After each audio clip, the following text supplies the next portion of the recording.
दोस्तों उम्मीद करता हूँ सब लोग खैरियत से होंगे। आज की वीडियो में मैं बात करूँगा एंग्रो पॉलीमर के कैलेंडर ईयर 2024 का सेकंड क्वार्टर है उसके रिजल्ट्स के बारे में। ये रिजल्ट्स 15 अगस्त को अनाउंस हुए थे और ये रिजल्ट्स भी इतने अच्छे नहीं हैं और इसमें थोड़ी बैड न्यूज़ भी है।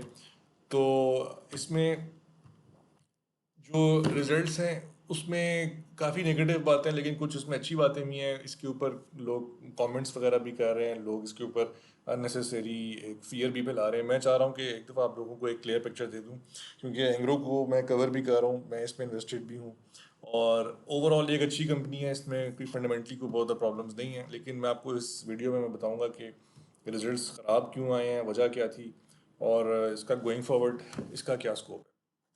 ये रिजल्ट 15 अगस्त को अनाउंस हुए थे।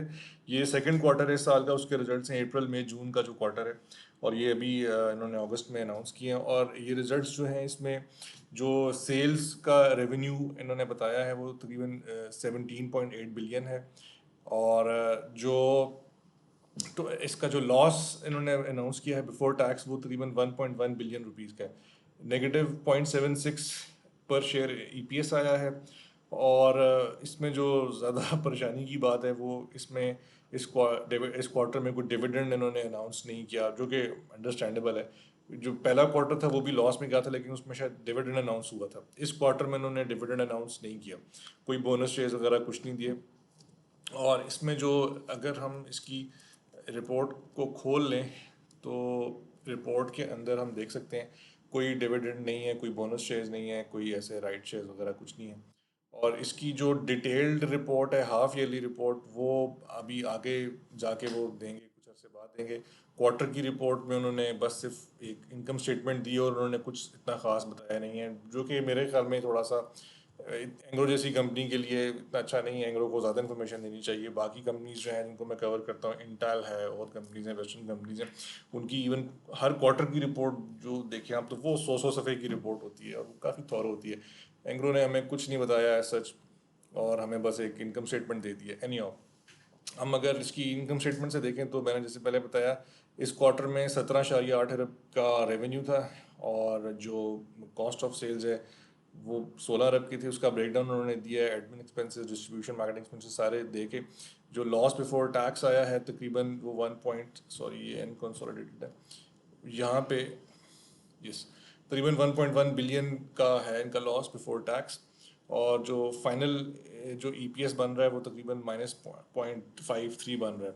इसके अंदर जो एक चीज़ देखने वाली है वो ये है कि इनके जो इनकम स्टेटमेंट से जो चीज़ पता चल रही है कि जो मेजर जो कॉस्ट है इनकी वो मेजर ओवरहेड्स में फाइनेंसिंग जो है वो तकरीबन 2.1 बिलियन रुपीज़ की कॉस्ट है, जो कि काफ़ी ज़्यादा है, जो कि इनफैक्ट बढ़ गई है। और बाकी जो इसमें एडमिनिस्ट्रेटिव कॉस्ट और जो इनके general expenses, cost of sale, वो तकरीबन 16 अरब की वो हैं। और इसमें अगर हम इनकम स्टेटमेंट को कंपेयर करें पिछले क्वार्टर्स के साथ, तो पिछला क्वार्टर जो था वो भी लॉस में था, लेकिन उससे पिछले क्वार्टर्स जो थे, मतलब 2023 के सारे क्वार्टर्स प्रॉफिटेबल थे, 2022 के सारे क्वार्टर्स प्रॉफिटेबल थे। 2024 में ये दूसरा क्वार्टर है जिसमें कंसेक्यूटिव एंग्रो पॉलीमर ने लॉस किया है। और इसमें रेवेन्यू जो है पिछले क्वार्टर का इसका तकरीबन सेम ही है, दोनों का, उसका भी 17 बिलियन था, इसका भी 17 बिलियन है। और लॉस जो है इस क्वार्टर में थोड़ा ज़्यादा हुआ है। लेकिन अगर हम एंग्रो पॉलीमर के ओवरऑल रिजल्ट्स देखें ईयर ऑन ईयर, तो हमें ये नज़र आता है कि इसका रेवेन्यू भी बढ़ रहा है, इसका प्रॉफिट भी इंक्रीज हो रहा है और ये कंपनी ओवरऑल ठीक जा रही है। इसको ओवरऑल इस कंपनी को कोई मसला नहीं है। तो इसके इस वीक परफॉर्मेंस की वजह क्या है? एंग्रो ने अपनी जो फाइनेंशियल जो जो रिपोर्ट दी है उसमें उन्होंने कुछ नहीं बताया। ये जैसे मैंने पहले कहा, एक पाकिस्तानी कंपनी और एक इतनी टॉप कॉर्पोरेट कंपनी होते हुए उनको कम से कम इंफॉर्मेशन देनी चाहिए थी पूरी। हम जो पिछली इंफॉर्मेशन है उसी उसी से हम चीज़ें जो एज्यूम करते हैं वो ये हैं कि एक तो इसकी मेन वजह पाकिस्तान की स्लो रियल एस्टेट मार्केट है। जो एंग्रो पॉलीमर है, जो लोग इसको फॉलो करते हैं उन्हें पता है कि इसकी मेन प्रोडक्ट है पीवीसी। पीवीसी से बनता है पाइप, और जो पाइप है वो मेन यूज़ होता है आपकी कंस्ट्रक्शन इंडस्ट्री के अंदर, घरों में और बिल्डिंग्स वगैरह में। तो हमारी जो पाकिस्तानी रियल एस्टेट मार्केट है उसके ऊपर मुझे बात करने की ज़रूरत नहीं है, वो काफ़ी वीक हुई हुई है इस वक्त। प्लॉट्स की कीमतें, मैं लाहौर में हूँ, यहाँ प्लॉट्स और ऑलमोस्ट आधे हुए हैं इस वक्त। मार्केट में इस वक्त जो है बायर कोई नहीं है, ठीक है। मैक्रो अनसर्टेनिटीज़ हैं, इन्फ्लेशन ज़्यादा है मुल्क में, पॉलिटिकल अनसर्टेनिटी है, ये चीज़ें एंग्रो ने अपनी रिपोर्ट में, जो पिछली रिपोर्ट थी उसमें भी इन्होंने मेंशन किया है।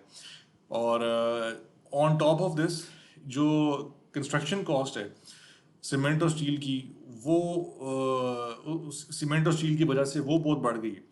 मैं आपको मिसाल देता हूँ, यहाँ लाहौर में जो एक 5 मरले का प्लॉट है यहाँ DHA फेज़ 9 में, वो तकरीबन आपको 85-90 लाख का प्लॉट मिल जाता है, लेकिन उस प्लॉट की जो कंस्ट्रक्शन कॉस्ट है वो ऑलमोस्ट 1 करोड़ से ऊपर है, बेसमेंट्स में शामिल नहीं है। तो आप अंदाज़ा लगा लें कि जो सीमेंट और स्टील की कॉस्ट है, वो जो एक मेन मटेरियल होता है यूज़, वो कितनी बढ़ चुकी है। सीमेंट की मैंने बोरी चेक की थी, ऑलमोस्ट आई थिंक 1600 की बोरी सीमेंट की जा चुकी है, जो कि आई थिंक आज से 2 साल पहले शायद 900 या 1000 रुपये की बोरी थी। तो उसकी वजह से कंस्ट्रक्शन काफ़ी स्लो हुई है। और प्रॉब्लम ये होता है कि PVC जो है ये बाद में लगता है, ये इसका पाइप डलता डलता बाद में, लेकिन जब पहले घर बनेगा, उसका ग्रे बनेगा, तो PVC लगेगा। तो जब सीमेंट और स्टील की वजह से कंस्ट्रक्शन स्लो हो जाती है, तो फिर PVC की ऑफ टेक भी कम हो जाती है, एक वजह। और एक वजह इसमें ये भी है कि ओवरऑल जो PVC का एक बहुत बड़ा प्लेयर है वो चाइना है। चाइना की भी रियल एस्टेट मार्केट स्लो हुई है, चाइना में भी बबल आया हुआ था रियल एस्टेट का, हाउसिंग की प्राइसेस कोलैप्स हुई हैं, तो वहाँ भी मार्केट स्लो है। तो मार्केट में ना इस वक्त PVC ओवर सप्लाई में, और ये ओवर सप्लाई की वजह से PVC की अपनी कॉस्ट कम हुई हुई है, ये एक बहुत बड़ा मेजर रीज़न है इसका। और तीसरी रीज़न इसका जो है वो फाइनेंसिंग की कॉस्ट है, जो कि ज़्यादा है। पाकिस्तान में आपको पता है इंटरेस्ट रेट्स काफ़ी हाई हैं, और ऑलमोस्ट आई थिंक 19% है, कम करके भी 19% है अभी। तो उसकी वजह से भी काफ़ी बैंक्स, जो कंपनीज हैं, उनको हिट पड़ रही है उनके टॉप लाइन पे, क्योंकि कंपनीज जो है ये फाइनेंसिंग पर चल रही होती हैं। और एंग्रो जो है एक्सपैंड भी कर रहा है, ये हाइड्रोजन पेरोक्साइड का प्लांट भी लगा रहा है। तो ये एक मोटे मोटे कुछ रीजंस हैं जिसकी वजह से हम देख रहे हैं कि एंग्रो के रिजल्ट्स थोड़े नेगेटिव हुए हैं इस क्वार्टर में। अगर हम स्टॉक प्राइस की बात करें, तो स्टॉक इसका फ्राइडे को ऑलमोस्ट 5.5% डाउन हो गया था, ये 43 से 38 पे शायद क्लोज हुआ है। और काफ़ी इसमें ना, क्योंकि मेन इसमें इंस्टीट्यूशन इन्वेस्टर्स हैं काफ़ी ज़्यादा, जो डिविडेंड के लिए बैठे हुए हैं, क्योंकि एंग्रो जो है ये कंसिस्टेंटली एक अच्छा डिविडेंड दे रहा था ऑलमोस्ट साल का। इसने पिछले साल इसने ऑलमोस्ट 11% डिविडेंड दिया आफ्टर टैक्स। तो अभी इन्होंने इस क्वार्टर में डिविडेंड अनाउंस नहीं किया, जो कि पिछले हर 3 साल 4 साल से हर अगस्त में वो डिविडेंड दे रहे थे। तो ये बहुत नेगेटिव एक मैसेज गया, और उन्होंने उसने उसकी वजह से स्टॉक प्राइस के ऊपर एक प्रेशर आया, स्टॉक डाउन हो गया। अभी ये अगस्त का महीना है, इसमें और कंपनीज के रिजल्ट्स भी आने हैं, लकी का रिजल्ट आना है, और भी हैं हमारी कंपनीज, उनके रिजल्ट्स आने हैं। तो मुझे उम्मीद तो नहीं है, उम्मीद तो रखनी चाहिए, लेकिन जनरली एक्सपेक्टेड ये कि रिजल्ट्स थोड़े प्रेशर में होंगे, तो ओवरऑल मार्केट डाउन ही रहेगी। स्टॉक ये 1 डेढ़ महीना इसका स्टॉक जो है ये प्रेशर में रहेगा। ओवरऑल अगर हम बात करें तो EPCL एक सेफ कंपनी है, इसकी बैलेंस शीट हेल्दी है, इनके पास इतना बैलेंस शीट में कैश पड़ा हुआ है कि ये जो इस तरह के जो लॉसेज हैं ये बर्दाश्त कर सकते हैं। इनके पास 14-15 अरब का मिनिमम अपना कैश पड़ा हुआ है, और इसके पीछे एंग्रो ग्रुप खड़ा हुआ है, वो खुद भी बहुत तगड़ा ग्रुप है। तो कोई परेशानी की बात नहीं है, बहुत स्ट्रॉन्ग कंपनी है, मैनेजमेंट बहुत अच्छी है एंग्रो की, प्लांट बहुत जदीद है, इसकी प्रोडक्ट बिक रही है। ओवरऑल इसकी कंपनी बुरी नहीं है। तो लेकिन इसमें कुछ जो हैं, अगर हम, मैंने ये भी बताया था कि ईयर ऑन ईयर इसकी सेल बढ़ रही है, तो कोई परेशानी की कोई इतनी बात है नहीं। और मोस्ट इम्पोर्टेंटली इसका जो हाइड्रोजन पेरोक्साइड का प्लांट है वो भी इस साल के अंत तक उम्मीद है कि वो भी लाइव हो जाएगा, इस नहीं तो अगले साल शुरू में, और वो उसकी प्रोडक्शन भी स्टार्ट हो जाएगी। और उसके भी अपने चैलेंजेस हैं। वो हाइड्रोजन पेरोक्साइड जो है वो टेक्सटाइल इंडस्ट्री में यूज़ होता है, और टेक्सटाइल की हमारी डाउन हुई है। तो ओवरऑल क्योंकि नेगेटिव न्यूज़ हैं, तो वो एक इम्पैक्ट तो डाल रही है। तो जैसे मैंने पहले बताया, कंपनी स्ट्रांग है, बैलेंस शीट स्ट्रांग है, कोई इतना मसला नहीं है, इनके पास कैपिटल भी है।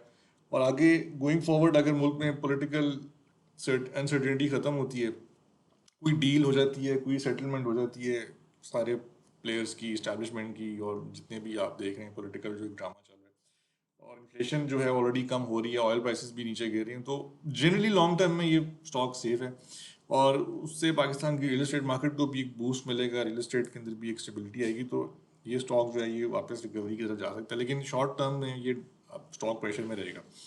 तो आप काइंडली अपने कमेंट्स जरूर दीजिएगा, मुझे फीडबैक दीजिएगा, बताइएगा। और till next time, take care, अल्लाह हाफिज़।